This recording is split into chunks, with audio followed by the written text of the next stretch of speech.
Hi, this is Keisha with Canvas at Southwestern Christian University, and I want to show you how to continue editing your ePortfolio in Canvas. The next thing we're going to do is we're going to add content for Canvas. Canvas is where all of your assignments you've turned in. We're going to take a moment and we're going to add anything that you've written to your Canvas or your Canvas ePortfolio. Now we have two ways to do this.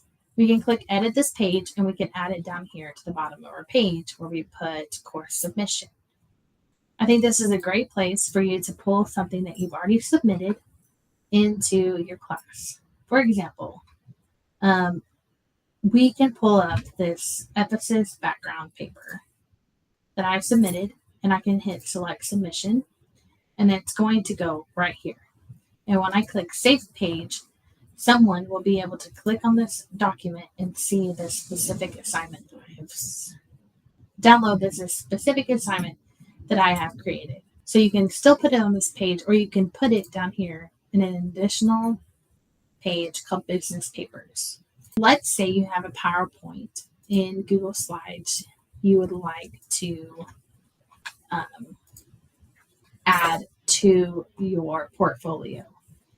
I'm going to go in and grab a Google slide that I would like to submit in my portfolio. I have a couple ways that I can do this. I can go into my slide and click File, Download. I want to download as a PDF, and I can include this here as an upload. Go to Google Slides, go to File, Share, Publish to Web, and get the embed code and put it over here.